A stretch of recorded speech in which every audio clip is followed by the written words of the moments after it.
Hello, fifth graders. Today, for class, you will need to open up your reader's notebook, go to the fiction section, and in your table of contents, add the word theme and the page number that you are on. From there, you will also go to the next open page in your notebook and label that page theme and the page number. I'll give you a second to do that. Teachers, you can hit the pause button while students get that ready.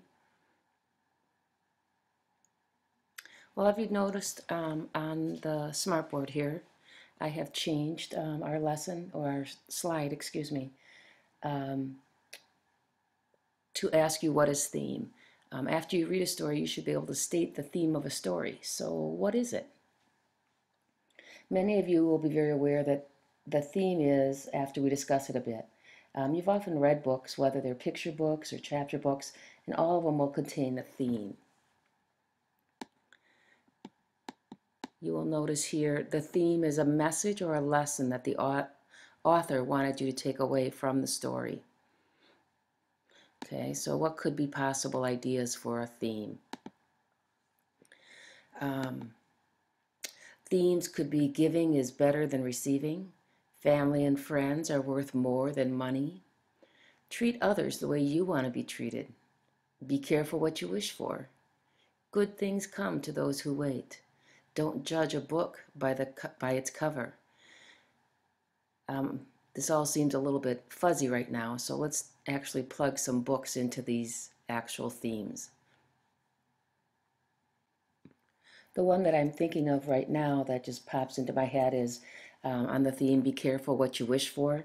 Think of the book King Midas, and he wished for everything to turn to gold that he touched. And then, of course, many of us are familiar with the story, but he touches his daughter, she turns to gold, and he's very remorseful for what he had wished for, and he doesn't want that anymore. Another example of a theme of a book is don't judge a book by its cover. There's a book by Roald Dahl, who also did Charlotte's Web. Nope, that's E.B. White. Roald Dahl, who did Peaches. No, what's the book I'm thinking of?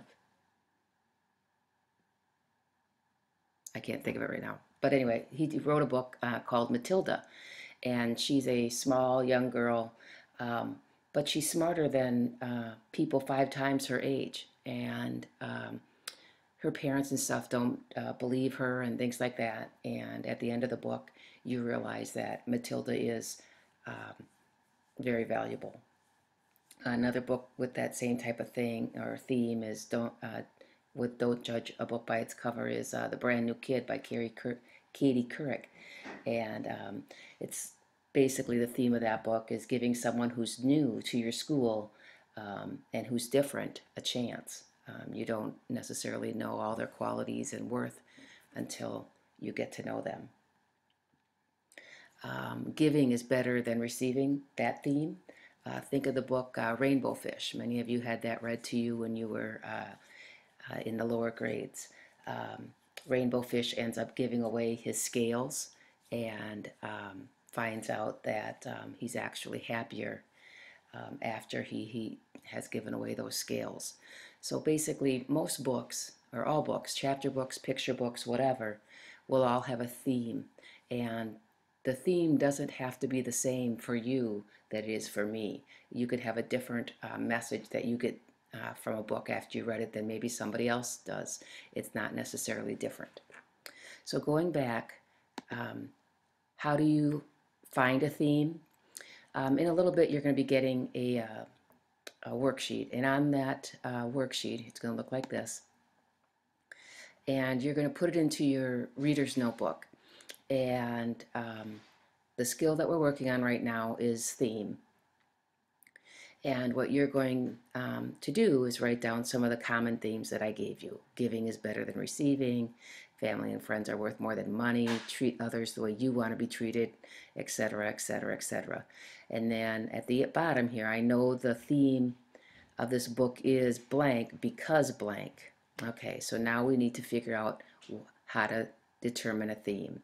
So then we go to the bubblegum thing, and the reason we've chosen a bubblegum is because what stuck with you. Bubblegum is sticky, so what stuck with you?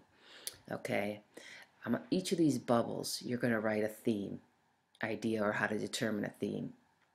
So that's kind of hard to see, so I retyped it on here. To find the theme, what you're going to do is consider the actions and feelings and thoughts and words of a character. Okay, so you're going to write that on your